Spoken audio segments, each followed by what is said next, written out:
Olá, este é o canal Versátil de março, um mês especialmente dedicado às coleções Cinema D e a Arte D, com 3 títulos inéditos e a volta às lojas de vários títulos que permaneciam aí esgotados e não se encontravam mais. O principal deles é o Cinema de Luis Buñuel, é um destaque com 3 DVDs que reúne 6 filmes do Buñuel, todos em inéditas versões restauradas, e mais de 2 horas de vídeos extras, incluindo um documentário de 1 hora sobre a vida e a obra do mestre espanhol, realizado no ano passado, bastante recente.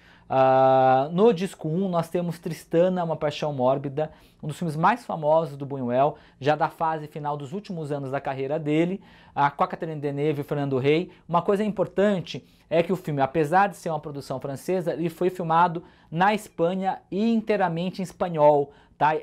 O áudio original que nós trazemos aqui é o espanhol, já não trazemos a dublagem em francês.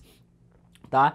É aquele filme sobre essa relação, o próprio título em português já diz um pouco disso, dessa relação mórbida, né, de uma jovem, na verdade, com o seu protetor, né, com um homem muito mais velho, que a seduz e torna seu amante e tem uma relação obsessiva com ela, inclusive um triângulo amoroso que vai se formar.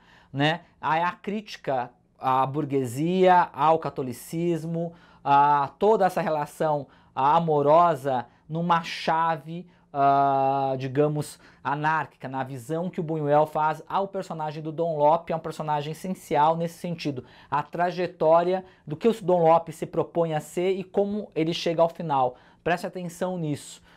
Esse filme foi indicado ao Oscar de filme estrangeiro, e aí tem até uma anedota muito interessante, que é contada num dos extras, que é um documentário sobre o Tristana, que o Hitchcock ele admirava, né, num almoço lá em Hollywood, na casa do George Cukor, que era um grande amigo do Luis Buñuel. Ele admirava muito o Buñuel e especialmente o Tristana, né? E aí tem toda uma cena do Tristana bem importante que o Hitchcock vai comentar. Isso está nos extras, um documentário de 20 minutos, muito bom, sobre o Tristana. O outro filme que está no disco é o A Via Láctea ou O Estranho Caminho de Santiago, realizado no ano anterior, antes do Tristana.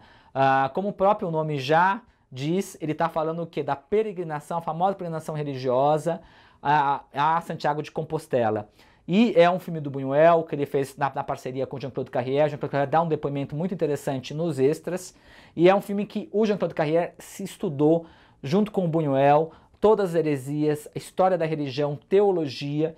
E eles se basearam nessa história da religião e da teologia para poder tecer essa sátira religiosa num dos filmes mais aí surrealistas do Buñuel, montado naquele esquema das esquetes, das diferentes personagens históricas em que esses 2 peregrinos vão encontrar ao longo do caminho para Santiago.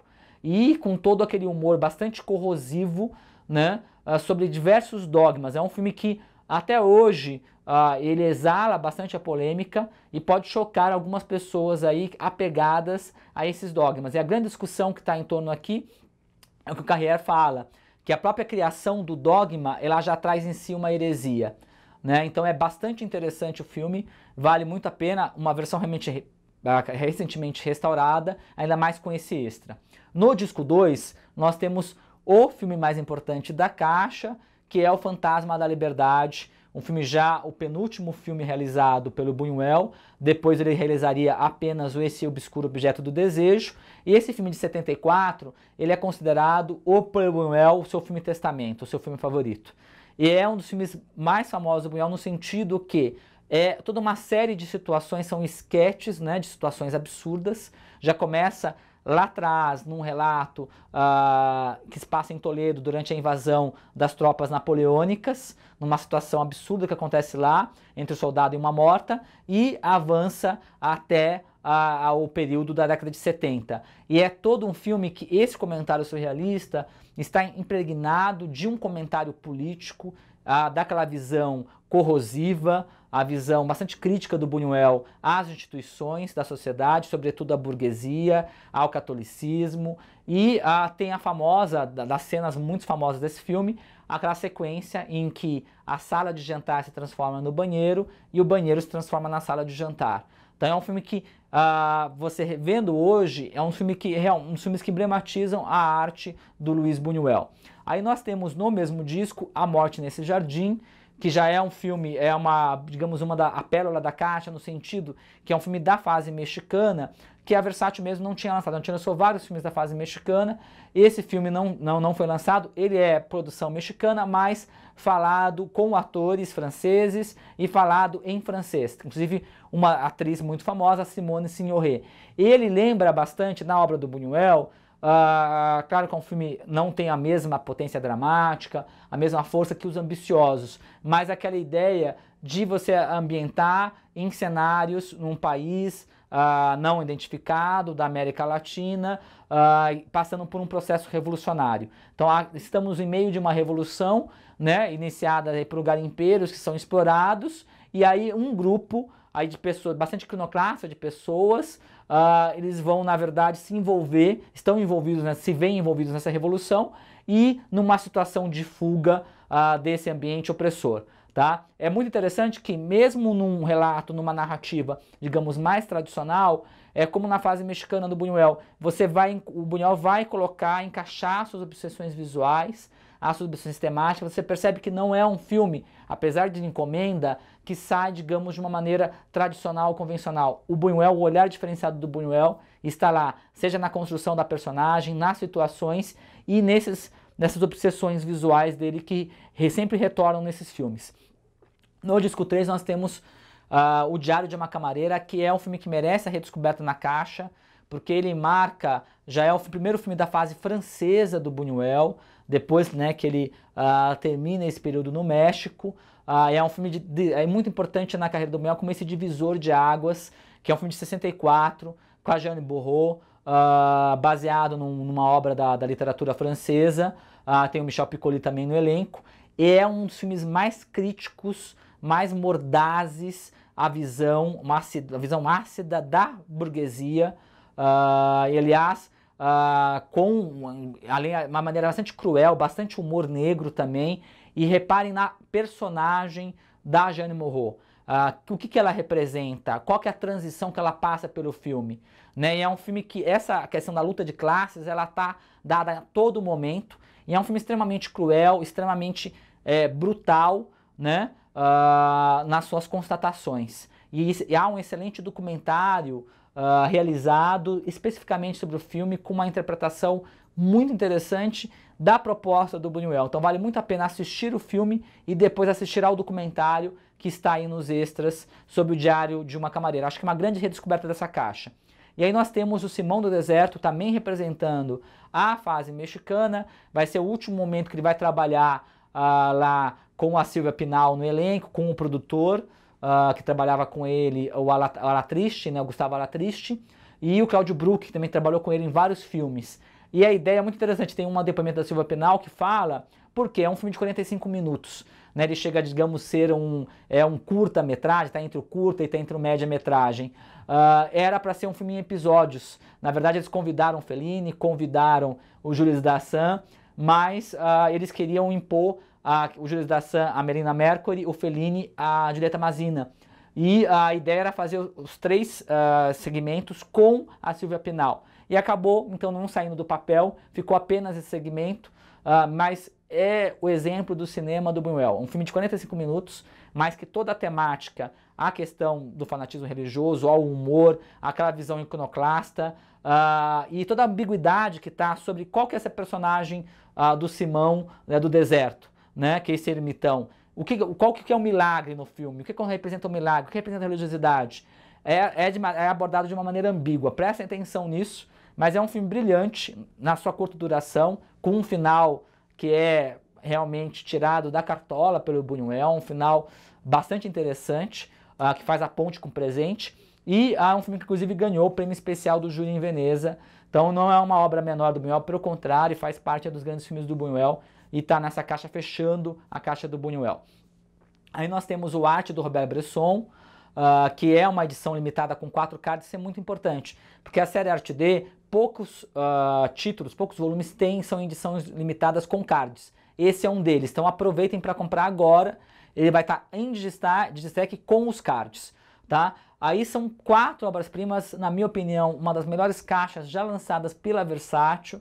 da série Arte D é uma das mais fortes com certeza, de um autor extremamente coerente. Nós já tínhamos lançado uma caixa com o Dinheiro, com o Pickpocket, com o Processo de Joana d'Arc, agora um volume dedicado a ele, tá? E todos em inéditas versões restauradas, inclusive as últimas restaurações do Muschette, né, do Grande Testemunha e do Condenado à Morte Escapou. E tem um documentário que é Uma Estrada para Bresson, feito por uma dupla de documentaristas holandeses, que é um documentário excelente, com depoimentos do Louis Malle, do Paul Schrader, do Andrei Tarkovsky, e com a famosa entrevista de uma pergunta muito pertinente, que o Bresson respondeu, e tem o Bresson recebendo um prêmio de direção no Festival de Cannes. Nós vemos o vídeo, dividindo com o Tarkovsky, e quem chama eles e quem dá o prêmio é o Orson Welles. Então, o momento lendário de 3 monstros sagrados do cinema. Então, é uma caixa muito especial. O disco 1 traz um belíssimo, um grande filme, uma obra-prima absoluta, que é A Grande Testemunha, Alcazar Baltazar, que tem o que seria, que viria a ser a esposa do Godard, a Annie Więczenski, a atriz polonesa, que depois trabalharia com o Godard na chinesa, né? E é muito interessante porque ele vai partir da figura desse jumento, que é o Baltazar, para fazer uma analogia com a trajetória, com a própria humanidade. Ou seja, você contrapõe o Baltazar, aquelas figuras humanas, aquele drama envolvendo a menina, que é a dona do Baltazar, todo o entorno dela, a trajetória dela, e faz um comentário a partir dessa observação desse animal e dessa trajetória dessa grande testemunha, que seria o jumento Baltazar. Ele faz uma parábola sobre a questão da existência. Aí tem toda uma questão de religiosidade, de metafísica, como o próprio Donald Rich tem um depoimento de 13 minutos nos extras, ele fala: cada crítico, cada ensaio vai interpretar de uma maneira. E o interessante que ele fala desse grande filme é que todas as interpretações, elas são possíveis. É um filme realmente com muitas camadas, com muito conteúdo, com muita complexidade na sua construção. E todo aquele rigor formal do Bresson, o minimalismo, toda a proposta dele de não se fazer um cinema, de fazer o cinematógrafo, que está no Notas sobre o Cinematógrafo. Então esse é um perfeito exemplo do cinema do Bresson. E feito praticamente na mesma época, do mesmo período da filmografia do Bresson, o Muschette, em português tem um subtítulo A Virgem Possuída, né, que é um filme também extremamente pessimista, né? Quando é perguntado, até no documentário mostra se ele era pessimista ou niilista, ele ia falar não, que ele é lúcido, que é lucidez, né? Que na verdade ele era lúcido, não pessimista. Então uma visão de uma história de uma menina do campo, né, que é violentada, na verdade, por um caçador, e esse ponto de vista dessa menina, o que ela sofre, o que ela passa, e a relação com essa pequena comunidade. E é muito interessante que é baseado uma relação na obra do Bresson, que é muito importante, com a obra do romancista Georges Bernanos. Essa é uma adaptação do Georges Bernanos, assim como o Diário de um Padre, ou o Diário de um Pároco de Aldeia, que a gente vou falar para vocês, que é o próximo filme do disco 2. O Diário de um Padre ou o Diário de um Pároco de Aldeia, existem as duas possibilidades de título. No Brasil foi lançado nos cinemas como o Diário de um Padre, tá? É muito interessante também porque é um filme bastante falado do Bresson, que é uma coisa rara, que o Bresson é um cineasta do silêncio, é um cineasta que trabalha bastante com isso, mas aqui você tem o quê? A ideia de um diário. Então é um filme que você acompanha, né, esse processo de adaptação extremamente complicado, de uma angústia da alma, de uma dificuldade de se adaptar, e das dúvidas de um homem de fé corrompido por dúvidas sobre a salvação, sobre a relação com Deus, e essa relação com esses moradores locais e com a figura de um outro vigário das proximidades. Então é um filme belíssimo também, com exemplos assim de enquadramento, de construção, de encenação, de dramaticidade, inclusive com o final. Reparem no final como que ele resolve a situação final daquele personagem, né? Então vale muito a pena, também uma belíssima cópia aqui nesse DVD. Aí nós temos, fechando a caixa, um dos filmes mais famosos do Bresson, que é Um Condenado à Morte Escapou, já do final dos anos 50, que aliás, reparem logo no início, a primeira sequência, quando ele vai apresentar para nós o personagem, já começa que nem se fala no documentário, se fala num dos extras, no comentário do Bresson, ele já começa com um dado histórico que a gente sabe que esse condenado à morte, que esse prisioneiro fugiu dessa prisão, esse membro da resistência francesa, ele fugiu dos nazistas. Então a gente já sabe desde o início que ele vai conseguir fugir. Mas isso não impede do filme manter o suspense e a tensão o tempo inteiro. E como ele vai construindo esse suspense, essa tensão, e é um exemplo de direção, exemplo de economia narrativa, tá? Inclusive esse filme ganhou o prêmio de direção no Festival de Cannes.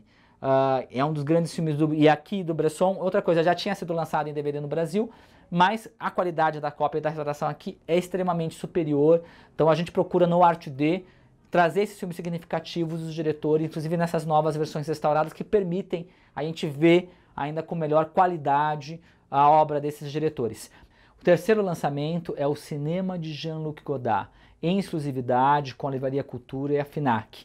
É um destaque com 6 obras-primas do diretor francês em 3 DVDs, com 6 cards. É uma edição limitada e tem 2 horas de extras. Então corram para comprar, porque geralmente essas edições limitadas elas acabam muito rápido.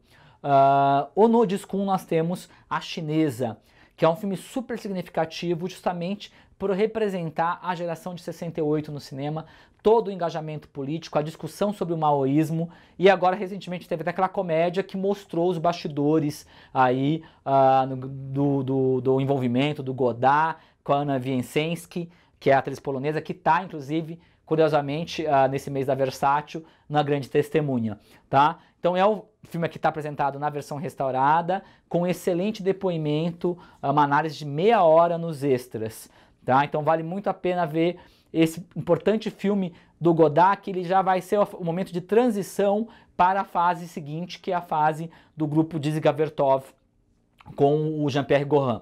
Aí nós temos o Salve-se a Quem Puder, a Vida, de 1980, um filme do Godard com a Isabelle Huppert, que é muito importante, que marca a volta do Godard ao cinema depois do período de experimentação do final dos 60 e 70 com o grupo Dziga Vertov, né, com a militância política.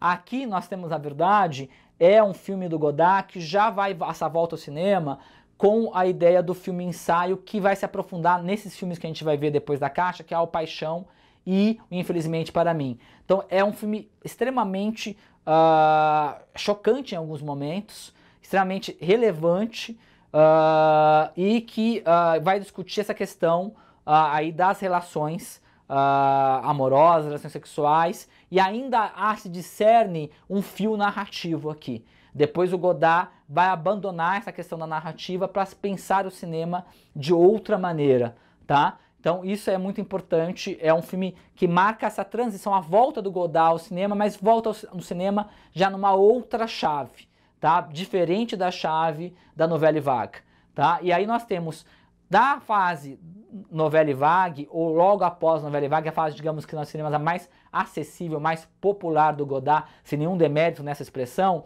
e nós temos o Masculino e o Feminino, que é um dos filmes significativos daquela geração, que era a geração Coca-Cola, né?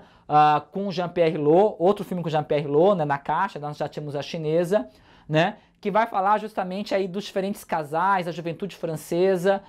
O Léaud, inclusive, ganhou o prêmio de melhor ator no Festival de Berlim, e há vários extras na caixa, tem até a Chantal Goya, que é a cantora, ela também dá um depoimento aí nos extras do Masculino e Feminino. E aí no disco do Masculino e Feminino, nós temos o Infelizmente para Mim, que eu diria que é a pérola da caixa que pouca gente assistiu, um filme de 93 com Gerard Depardieu, que é um dos filmes também bastante radical do Godard, nessa ideia, já como foi para vocês, do filme ensaio, de repensar a própria ideia da narrativa, de repensar a linguagem cinematográfica, de trabalhar aí com som, com imagem, de tirar realmente o espectador da zona de conforto e se manter extremamente político, extremamente iconoclasta em diversos sentidos, tá? É um filme extremamente difícil do Godard e recomendo que quem não assistiu Godard começa a caixa, comece pelo masculino e feminino, vai o Weekend a francesa, para depois chegar, deixa o Infelizmente para Mim, no fim, junto com Paixão, porque acho que vai bem da trajetória do cineasta. Aí no disco 3, nós temos o Weekend a francesa, que é um filme que é extremamente significativo. Ele está ligado aqui na caixa com a chinesa, porque ele é o filme que antecipa, na verdade, é uma radiografia do que vai acontecer em maio de 68. Então toda aquela turbulência revolucionária, todo aquele desconforto, aquele mal que se dá naquele cenário, você vê nesse filme apocalíptico, né? Literalmente apocalíptico, que envolve aí um grande engarrafamento, que envolve situações absurdas, extremamente chocantes. Aliás, o ensaio visual é muito bom porque ele vai pegar esses aspectos, decodificar para nós as questões políticas e tanto de forma e como de conteúdo desse filme, que é um grande filme do Godard, bastante importante, que está aí na caixa. Aí nós temos o Paixão, e aí o Paixão vale a pena destacar uma coisa, que o Paixão já é daquela parte do filme ensaio, do radicalismo, da experimentação, mas uma coisa importante, o Godard está experimentando aqui com a questão do o áudio fora de sync com a imagem. Então não é um problema, tá, gente, do DVD. Eu falo isso porque se a pessoa não conhece, não viu, não tem nenhuma referência do Paixão, pode achar que é um problema nosso da autoração. Não é um problema, na verdade, isso é a proposta do Godard, tá? Então é muito interessante como ele faz essa relação aqui também com a questão da arte, né? Como ele vai trabalhar com essa questão da reprodução dos quadros dos grandes pintores. É um filme que ganhou o grande prêmio técnico no Festival de Cannes, tem um apuro visual impressionante e é um filme de difícil também compreensão, de difícil entrada. Então recomendo a vocês, deixem por último Paixão e Infelizmente para Mim, e esperamos que possamos lançar ainda mais filmes do Godard nos próximos meses, que é um diretor que realmente faltava para preencher uma lacuna aqui na Versátil. Aí nós temos a volta às lojas de diversos títulos da série Arte D. Todos em luva reforçada com amarelo duplo, com aquela capa 4x4 cores. Tá? Nós temos a arte de Federico Fellini, a arte de John Cassavetes, a arte de Seijun Suzuki, a arte de Jean Renoir, a arte de Brian De Palma, a arte de Abel Ferrara, a arte de Robert Altman e a arte de Jean-Pierre Melville. Tá? Então praticamente toda a série Arte D está de volta ao catálogo, são poucos títulos que estão esgotados. Aí em abril nós vamos ter um mês especial com 3 novas coleções. Filme Noir Volume 10, uma edição limitada com 6 cards, são 3 DVDs, 6, na verdade 7 filmes. Então 6 filmes principais e nos extras tem o Alma em Sombras do Richard Fleischer, assim como nós tínhamos o Trágico Álibi do Lewis no volume anterior. Então os filmes são Império do Crime, do Joseph H. Lewis, nova versão restaurada em formato widescreen anamórfico, com excelente depoimento. Moeda Falsa, também nova versão restaurada, inédita no Brasil, com um excelente especial sobre o Anthony Mann e o John Walton. Muro de Trevas, do Curtis Benhart. Da Ambição ao Crime, do Gerd Oswald, com a Barbara Stanwyck e Sterling Hayden. Uma Aventura na Noite, do Joseph Mankiewicz. E Nas Garras da Fatalidade, um filme noir britânico do brasileiro Alberto Cavalcante. Aí nós temos o Giallo Volume 5, com o Estripador de Nova York, do Lúcio Fulci, em versão sem cortes, isso é muito importante destacar. Em Busca do Prazer, o Amok, do Silvio Amadil, com as divas do Giallo, que é a Bárbara Boucher e a Rosa Baneri. Uma Borboleta com as Asas Ensanguentadas, do Duccio Tessari. E 7 Orquídeas Manchadas de Sangue, do Berton Lenzi. E aí nós temos o exclusivo do mês, que é o Slashers Volume 2, exclusivo com a Livraria Cultura e a FNAC, um digistack com 2 DVDs, 4 filmes, edição limitada com 4 cards e muitos extras. Os filmes são Dia dos Namorados Macabro, a versão de 81, versão do diretor sem cortes, do George Mihalka. O Massacre, o famoso The Slumber Party Massacre, né, o famoso massacre da festa do pijama, da Amy Holden Jones. Noite Infernal, do Tom DeSemione, com a Linda Blair. E o Feliz Aniversário para Mim, do J. Lee Thompson. Então, essa caixa é o Slashers Volumes 2. Em maio, a gente vai ter a continuidade de 2 coleções em DVD bastante populares da Versátil e uma coleção totalmente inédita, bastante especial. Esperem para ver. Muito obrigado e até maio.